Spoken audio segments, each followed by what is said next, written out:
Hello साथीहरु, स्वागत छ आज यस भिडियोमा। साथीहरु, आज यस भिडियोमा हामीहरु कुरा गर्नेछौं हामी कसरी जुन वर्ल्डिङबाट पाएको या चाहिँ कुनै पनि सर्भिस प्रोभाइडरबाट पाएको जुन राउटर छ त्यसलाई हामीले कसरी सेकेन्डरी राउटर जस्तो युज गर्न सक्छौं। हो, हामीले सेकेन्डरी राउटर जस्तो युज गर्न सक्छौं। त्यस्तो जुन पनि राउटर छ सर्भिस प्रोभाइडरले दिएका कुनै पनि राउटर छ भने त्यसलाई तपाईले सेकेन्डरी राउटर जस्तो युज गर्न सक्नुहुन्छ। म तपाईहरुलाई त्यसको पुरै प्र्याक्टिकल को साथ यस भिडियोमा बताउने छु र त्यसमा के कन्फिगर गर्नुहुन्छ त्यो सबै म तपाईहरुलाई यसमा बताउने छु। यो जान्न चाहनुहुन्छ भने भिडियोलाई सुरुदेखि अन्तिमसम्म हेरिदिनु होला। तपाई मेरो च्यानलमा नयाँ हुनुहुन्छ भने च्यानललाई सब्स्क्राइब गरिदिनुहोस् र बेल आइकनलाई पनि दबाइदिनु होला। यस्तै भिडियोका नोटिफिकेसनहरु पाउँदै राख्नुहुन्छ। हेर्नुस्, यो भिडियोलाई सुरु गरौँ। साथीहरु, सबभन्दा पहिले म तपाईहरुलाई यो भन्दै छु कि त्यो वर्ल्डिङको जुन राउटर छ त्यसको वर्ल्डिङको जुन नोकियाको जुन राउटर छ, नोकियाको कुनै पनि राउटर छ, तपाईसँग त्यो सुबिसीबाट पनि पाउनु भएछ, सुबिसीबाट पनि पाउनु भएछ या चाहिँ वर्ल्डिङबाट पाउनु भएछ भने त्यसको लगइन पेजले एक्सेस गर्नमा अलिक प्रब्लम आइरहेछ भने म तपाईहरुलाई यो भन्दिदै छु कि जो वर्ल्डिङको छ राउटर भने त्यसलाई तपाईहरुले सेट गरिदिनुहुन्छ भने त्यसको लगइन पेजले एक्सेस गर्न सक्नुहुन्छ। भने लगइन पेजले फेरि एक्सेस गर्नको लागि फेरि त्यसमा तपाईले त्यो आईपी एड्रेसलाई टाइप गर्नुहुन्छ भने कुनै राउटरमा आईपी एड्रेस टाइप गरेपछि त्यहाँ लगइन पेज आइहाल्ने गर्दछ। नत्र त्यो आईपी एड्रेस टाइप गरेपछि मात्र त्यसमा जुन सेटिङ हुन्छ त्यो मात्र एउटा खुलिहाल्छ। सेटिङ खुलिहाल्छ तर त्यसमा तपाईले केही पनि चेन्ज गर्नु सक्नु हुँदैन। त्यो बिना लगइन पेजको नि त्यो सेटिङ खुलिहाल्छ। अब त्यहाँ हामीले बिना पासवर्ड टाइप गरिकन र बिना युजर नेम टाइप गरिकन त्यो त्यहाँ पेज खुलिसक्यो भने त्यहाँ हामीले केही पनि चेन्ज गर्न सक्दैनौँ। हो भने त्यहाँ हाम्रो जब त्यो आइरहेछ नि लगइन पेज भने लगइन पेज ल्याउनको लागि हामीले एउटा अर्को त्यहाँ एड्रेस टाइप गर्छौँ। त्यो जुन त्यहाँ आईपी एड्रेस हुन्छ त्यो आईपी एड्रेस को सट्टामा हामीले टाइप गर्छौँ http:// अनि dsldevice.lan हामी टाइप गर्छौँ अनि त्यसपछि तपाईको त्यहाँ लगइन पेज खुलिहाल्छ। अनि त्यसमा तपाईले एउटा पासवर्ड टाइप गर्नुपर्ने हुन्छ। जुन पासवर्ड तपाईको डिभाइसको जुन राउटरको पछाडि दिएका छ त्यो पासवर्ड तपाईले टाइप गर्नुहुन्छ भने तपाईको लगइन हुँदैन। भने त्यो लगइन गर्नको लागि तपाईले त्यहाँ तपाईले टाइप गर्नुपर्ने हुन्छ admin gpon अनि alc#fgu त्यहाँ यो टाइप गर्नुहुन्छ अनि तपाईको त्यहाँ पेज त्यहाँ एक्सेस भइहाल्छ र त्यहाँ तपाईले लगइन गरिहाल्नुहुन्छ। लगइन भइसकेपछि अब हामीले त्यसको कन्फिगर कसरी गर्ने हो भने त्यो म तपाईहरुलाई यो राउटरमा म तपाईहरुलाई बताउने छु। तपाईको लगइन पेज एक्सेस भइहाल्छ भने यो एउटा हवाईको राउटर छ।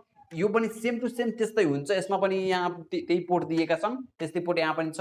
अनि यहाँ तपाईको जुन यहाँ WAN पोर्ट LAN पोर्ट यहाँ छ त्यही छ मात्र यसमा LAN पोर्ट, यसमा पनि LAN पोर्ट मात्र छ, WAN पोर्ट यसमा दिएका छैन। हो भने हामीले म तपाईलाई यसमा यही राउटरमा बताउने छु। त्यो राउटरमा म बताउँछु भने त्यसलाई म रिसेट गरिहाल्छु भने इन्टरनेट एक्सेस हुँदैन। इन्टरनेट एक्सेस भएन भने म तपाईलाई यो भन्न सक्दैन कि जो त्यो सेकेन्डरी राउटर बनाएपछि त्यसमा इन्टरनेट एक्सेस भइरहेछ कि भइरहेछ छैन। सबै प्रोसेस सेम हुन्छ। यो राउटरको पनि प्रोसेस सेम हुन्छ, त्यो राउटरमा पनि प्रोसेस सेम हुन्छ, तर त्यसमा सेटिङ यताउति हुन्छ। म तपाईहरुलाई त्यो भनिहाल्छु कता कता तपाईले जानु छ र के त्यहाँ गर्नु छ त्यसमा पनि र यसमा पनि म तपाईले भनिहाल्छु कसरी के गर्नु छ। कुनै पनि राउटर छ तपाईले एकचोटी यो हेरिहाल्नुहुन्छ भने कुनै पनि राउटरको तपाईले कुनै पनि राउटरलाई तपाई सेकेन्डरी राउटर जस्तो युज गर्न सक्नुहुन्छ र सेटअप गर्न सक्नुहुन्छ। एकचोटी तपाई कुनै पनि राउटरमा हेरिसक्नुहुन्छ भने हेर्नुस् अब यसको सेटअपको लागि हामी आफ्नो मोबाइलमा हिँडौँ र त्यहाँ गएर हेरौँ कि के गर्नुपर्ने छ। साथीहरु, हामी आइसकेका छौँ हामी आफ्नो मोबाइल स्क्रिनमा। अब हामी आफ्नो सबभन्दा पहिला आफ्नो वाइफाईमा कनेक्ट हुनुपर्ने हुन्छ। हाम्रो राउटरको पछाडि वाइफाईको पासवर्ड होला, त्यहाँ तपाईले त्यसलाई टाइप गरेर अनि त्यसमा कनेक्ट हुन सक्नुहुन्छ। यहाँ म वाइफाईमा कनेक्ट भइसकेको छु, यहाँ हेर्न सक्नुहुन्छ। अब म यसको जुन लगइन पेज छ त्यसलाई अब म ओपन गर्छु। तपाईको नोकियाको राउटर छ भने तपाई त्यो तरिकाले त्यसको लगइन पेजले एक्सेस गर्न सक्नुहुन्छ। भने यो राउटरमा मात्र यसको आईपी एड्रेसलाई टाइप गरेपछि यसको लगइन पेज एक्सेस हुन्छ। भने म यहाँ अब यसको पासवर्ड टाइप गर्छु।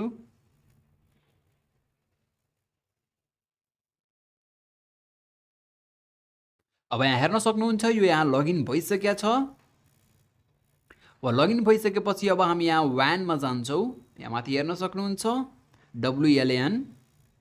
अनि यहाँ आइसकेपछि WLAN मा आइसकेपछि अब तपाईले यहाँबाट आफ्नो वाइफाईको पासवर्ड चेन्ज गर्न सक्नुहुन्छ र यहाँबाट नाम चेन्ज गर्न सक्नुहुन्छ।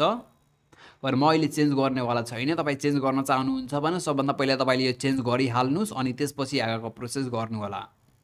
अनि त्यसपछि हामीले अब यसपछि अब LAN मा जान्छौँ। अब LAN मा आइसकेपछि अब हामीले यो यहाँ पोर्टहरु यो जुन पोर्टहरु छ यो डिसेबल हुन्छ भने यसलाई हामीले एनेबल गर्नुपर्ने हुन्छ। LAN 1 LAN 2 LAN 4 सबैले एनेबल गरेर यहाँ अप्लाईमा क्लिक गरिहाल्छौँ। म तपाईहरुलाई त्यो नोकियाको राउटरमा कसरी गर्ने हो त्यो पनि म तपाईहरुलाई भन्ने छु। पहिले यसमा गरिहालौँ। अनि यहाँ गरिसकेपछि यसमा यो गरिसकेपछि अब हामी यसमा ल्यान होस्ट कन्फिगरेसनमा जाने हो।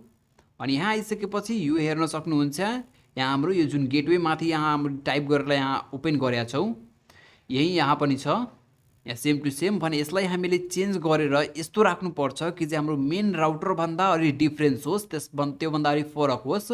हाम्रो मेन राउटरको सपोज यति छ 192.168.254, यति हाम्रो मेन राउटरको आइपी एड्रेस छ भने, त्यतिले हाम्रो त्यसको गेटवे त्यति छ भने त्यसको पेज एक्सेस भइरहेको छैन त्यो छाडिदिनुहोस्, तर त्यसको गेटवे यति छ भने तपाईँले यसमा अलिक डिफ्रेन्स राख्नुपर्ने हुन्छ। यसमा सपोज तपाईँले यति राख्न सक्नुहुन्छ, या चाहिँ यति यो 2 राख्न सक्नुहुन्छ, 1.2, या चाहिँ यहाँ 10 डट यति राख्न सक्नुहुन्छ, यहाँ तपाईँले 10.2 राख्न सक्नुहुन्छ, 10.254 राख्न सक्नुहुन्छ। यसरी तपाईँ तर त्योभन्दा अलिक डिफ्रेन्स हुनु पऱ्यो, त्यो मात्र लास्टको 2टा डिजिट छ त्यसलाई तपाईँले चेन्ज गर्न सक्नुहुन्छ। तर मेरो जुन यो आइपी एड्रेस छ यो मेरो फर्स्ट राउटरभन्दा अलिक डिफ्रेन्स नै छ, फर्स्ट राउटरको जुन गेटवे छ त्योभन्दा डिफ्रेन्स छ, त्यसैले म यसलाई चेन्ज गर्दैन। यसमा तपाईँले चेन्ज गरेर अप्लाईमा क्लिक गर्नुहोस्, यो सेभ हुन्छ। अनि त्यसपछि तपाईँले फेरिदेखि यो चेन्ज गरिहाल्नुहुन्छ भने फेरिदेखि त्यही आइपी एड्रेस यहाँ तपाईँले टाइप गरेर फेरिदेखि लगइन पेजलाई ओपन गर्नुपर्ने हुन्छ, यो चेन्ज गरिहाल्नुहुन्छ। अनि त्यसपछि अब हामी यसमा जान्छौँ, यहाँ डिएचसिपी सर्भरमा जान्छौँ। अनि यहाँ आइसकेपछि अब यो हेर्न सक्नुहुन्छ, यहाँ प्राइमरी एनेबल प्राइमरी डिएचसिपी सर्भर भने यसलाई हामीले डिसेबल गरिहाल्छौँ। यो माथिको जुन छ यहाँ एनेबल प्राइमरी डिएचसिपी सर्भर हुन्छ, डिएचसिपी सर्भर, यसलाई हामीले डिसेबल गरिहाल्छौँ। अनि त्यसपछि हामी अप्लाईमा क्लिक गरिहाल्छौँ। यति गरिसकेपछि तपाईँको मेन वर्क भनेको यही हो, यहाँ डिएचसिपी सर्भरलाई डिसेबल गर्नु। यो गरिहाल्नुहुन्छ भने तपाईँको अब राउटरमा यो अब सेकेन्डरी राउटर भइसकेको छ। अब यसमा हामीले ल्यान केबललाई कनेक्ट गर्छौँ भने अब यसमा इन्टरनेट एक्सेस हुनसक्छ। अब हामी हेरौँ कि चाहिँ कसरी हामीले नोकियाको राउटरमा हामी गर्न सक्छौँ भने त्यसको लागि हामीले नोकियाको राउटरको लगइन पेज तपाईँले ओपन गरिहाल्नु पर्ने हुन्छ। ओपन गरिसकेपछि लगइन भइहाल्नु पर्ने हुन्छ। लगइन भइसकेपछि तपाईँ यो नेटवर्कमा जानुहुन्छ, यहाँ नेटवर्कमा क्लिक गर्नुहुन्छ। नेटवर्कमा क्लिक गरिसकेपछि तपाईँले यस्तो तपाईँले हेर्नुहुन्छ, सबै कुरा यसैमा तपाईँको हुन्छ, कहीँ पनि तपाईँले जानुपर्ने हुँदैन। यहाँ हेर्न सक्नुहुन्छ पोर्ट 1, पोर्ट 2, पोर्ट 3 यो सबै अलरेडी एनेबल नै हुन्छ, यसले एनेबल गर्नु पर्दैन। अनि त्यसपछि यहाँ हेर्न सक्नुहुन्छ IPv4 छ, यहाँ IPv4 एड्रेस छ भने यसैले तपाईँले चेन्ज गर्नुपर्ने हुन्छ। फर्स्ट राउटरभन्दा अलिक डिफ्रेन्स राख्नुपर्ने हुन्छ, यहाँ 192.168.1.254 यसलाई तपाईँले डिफ्रेन्स राख्नुपर्ने हुन्छ। यहाँ तपाईँको फर्स्ट राउटरको यति नै छ भने तपाईँको यसमा अलि राख्नुपर्ने हुन्छ, 192.168.1.25 राख्न सक्नुहुन्छ, 2 राख्न सक्नुहुन्छ, जे तपाईँ त्यसमा राख्न सक्नुहुन्छ, त्योभन्दा तर डिफ्रेन्स हुनु पऱ्यो। अनि यसमा मात्र एउटा यो गर्नु पऱ्यो भने यहाँ तपाईँले डिएचसिपी सर्भरलाई यहाँबाट डिसेबल गर्नुपर्ने हुन्छ। यहाँ तपाईँले टिक लागेको छ, यसलाई तपाईँ यहाँबाट टाइप गरेर अनि यसलाई डिसेबल गर्न सक्नुहुन्छ, यसलाई हटाएर। अनि त्यसपछि सेभ गरिदिनुहुन्छ भने यसमा पनि तपाईँको पुरै कन्फिगरेसन सेभ भइसकेको छ। अनि त्यसपछि तपाईँले यसमा अब केही गर्नुपर्ने हुँदैन। साथीहरू यो जुन मेरो राउटर छ यो मेरो वायरलेस राउटर छ। मेरो जुन नोकियाको राउटर तलतिर लागेको छ त्यसलाई म यसमा वायरलेसली कनेक्ट गरेको छु र यसबाट इन्टरनेट मेरो चलिरहेछ। अनि म यसैबाट यहाँबाट इथरनेट केबलले म यो राउटरमा म कनेक्ट गर्ने छु। यसमा कुनै पनि पोर्टमा तपाईँ कनेक्ट गर्न सक्नुहुन्छ। त्यहाँबाट तपाईँ जुन पोर्टलाई एनेबल गर्नुभएको थियो त्यो सबै पोर्टलाई एनेबल गरेको थियो भने कुनै पनि पोर्टमा तपाईँ यसमा कनेक्ट गर्न सक्नुहुन्छ। अनि यति गरिसकेपछि अब हामी आफ्नो राउटरलाई रिबुट गर्छौँ। यहाँबाट अब यसलाई रिबुट गरौँ। अनि त्यसपछि अब हिँडौँ आफ्नो मोबाइलमा। साथीहरू अब मेरो राउटर रिबुट भइसकेको छ, यहाँ हेर्न सक्नुहुन्छ मेरो राउटर कनेक्टेड पनि भइसकेको छ। अब हामी यसको इन्टरनेटलाई चेक गरौँ। हामीले fast.com मा जाउँ, यहाँ इन्टरनेटको स्पिडलाई टेस्ट गरौँ। यहाँ हेर्न सक्नुहुन्छ इन्टरनेट चल्न थालेको छ, यसको स्पिड पनि यहाँ हेराउन थालेछ। अब हामीले यसको यहाँ युट्युबमा पनि यहाँ गएर हेरौँ कि अरू केही चल्दैछ कि चल्दै छैन। हेर्न सक्नुहुन्छ यहाँ इन्टरनेट चल्न थालेको छ। भने यसरी गरेर तपाईँले आफ्नो कुनै पनि जुन राउटर छ त्यसले तपाईँ सेकेन्डरी राउटर बनाउन सक्नुहुन्छ। तर अब तपाईँले यसको जुन लगइन पेज छ त्यसलाई अब एक्सेस गर्न सक्नुहुन्न। अब त्यसमा हामीले यहाँ लगइन पेजमा जान्छौँ भने अब यो एक्सेस हुँदैन। भने यसलाई एक्सेस गर्नको लागि केही चाहिँ अहिले पक्नुहोस्, यहाँ पहिला यसको इन्टरनेटको स्पिड हेरौँ कति यसको स्पिड अहिले आइरहेछ। यसको कुनै टाइम स्पिड अलिक बढी जान्छ, कुनै टाइम अलिक स्लो हुन्छ। नत्र जुन नोकियाको जुन राउटर छ त्यसको स्पिड अलिक बढी नै हुने गर्दछ, त्यसमा स्लो हुने गर्दछ होइन। कुनै कुनै टाइम यसको फुल स्पिड आउने गर्छ त कुनै कुनै टाइम धेरै स्लो नै चल्ने गर्दछ यो जुन सेकेन्डरी राउटर यसले बनाउँदाखेरि।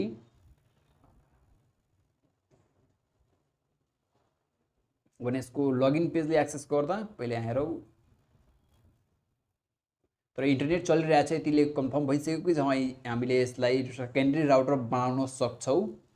यो सेकेन्डरी राउटर भइसकेको छ। अब हामीले यसको जुन यो पेज छ अब यसले एक्सेस भइरहेको छैन भने अब यसलाई हामीले कसरी यसको पेजले एक्सेस गर्छौँ भने त्यसको लागि अब हामीले यहाँ फेरि यहाँ आउँछौँ यो इन्टरनेट सेटिङमा अनि त्यसपछि हामी जान्छौँ यहाँ यसको इन्फर्मेसनमा अनि त्यसपछि यहाँ हेर्न सक्नुहुन्छ यो यहाँ आइपी सेटिङ यहाँ भनेर छ डिएच हेराइरहेको छ भने डिएचसिपीलाई हामी हटाएर यसलाई हामीले स्टार्टिङ गरिहाल्छौँ अनि त्यसपछि तपाईँले यहाँ टाइप गर्नुपर्ने हुन्छ।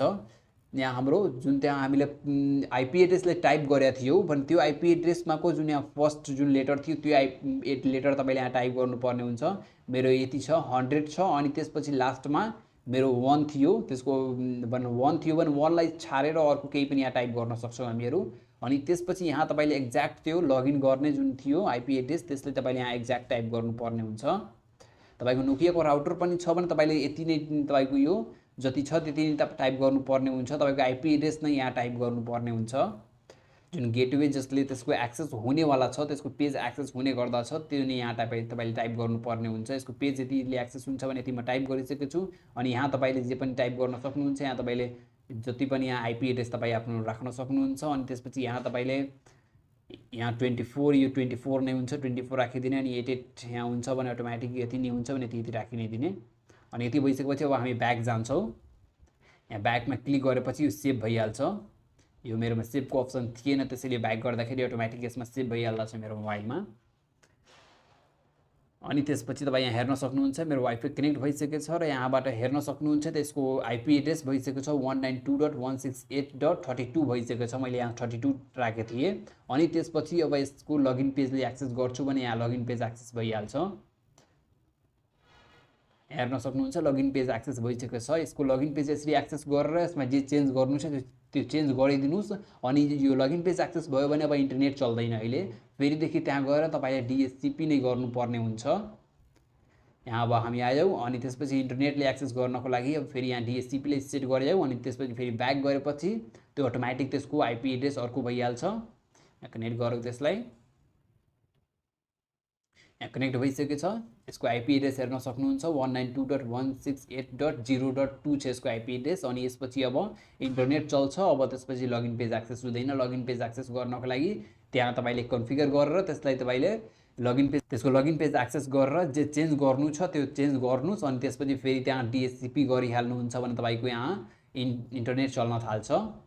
ल thanks for watching this video. यस्तै गरेर तपाईँले आफ्नो जुन त्यो राउटर छ त्यसले तपाईँले सेकेन्डरी राउटर बनाउन सक्नुहुन्छ र त्यसलाई युज गर्न सक्नुहुन्छ सेकेन्डरी राउटर जस्तो। So thanks for watching this video. मिलेर अर्को भिडियोमा तबसम्मको लागि बाई।